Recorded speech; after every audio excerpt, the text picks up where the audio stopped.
guys, I've collected some leaves outside and I'm going to show you guys how to press them.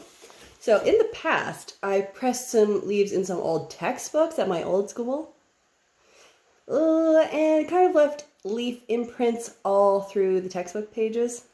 Luckily, we weren't using them anymore, but people were quite annoyed at me. So I learned my lesson, and now I know that you should press leaves in newspaper and then put books on top. And that's the way to keep them really flat so they don't crinkle up, and you can make a lovely art project with them. So I collected this big pile of leaves from my lawn out front because we have a lot of maple trees and other trees as well. So you can get all different types of leaves. And I tried to choose leaves that had a very interesting color pattern. Like this one has splotches of green, but also some fiery flames of red and some yellow skeletal lines coming through it. Oh, I just love it. And it has that little hole, which is an interesting detail. Remember, it doesn't have to be perfect.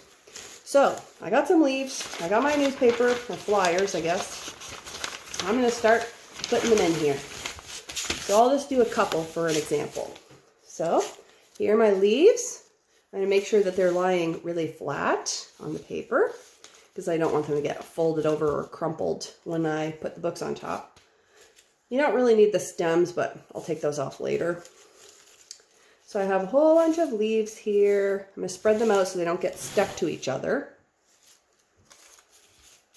Okay. Do another little leaf of newspaper over top. So you can do several layers on top of one another as long as you have plenty of books on top to keep it very flat. So not just like a couple books. Look at this beautiful one. Ooh. Not just a couple books, but like several heavy books. And I'll show you mine in a moment that I have picked. So if you have encyclopedias at home, I don't know if anybody still has encyclopedias kicking around their home, but if you have those would be great to put on these leaves to make sure they stay flat. Oh, that one's a little crumpled already. And this one is a little crumpled, but that's okay. Nobody's perfect. I'll put a couple more on here. Okay, great.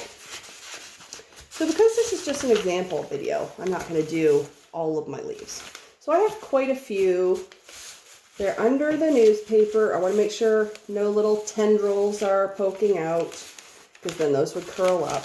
Okay, I'm going to fold over. So as you guys can see, there aren't any leaves on top so they won't get stuck to my books. So I'm going to start out with a couple of books here. Dance Me a Story, Tales from the Classic Ballets. Good one to start with. Nice big cover. This is Sing Me a Story from the Metropolitan Opera's Book of Opera Stories for Children. Put that on there. And following the same theme, I have Kobe's Book of Opera, which is also going along with my love of opera.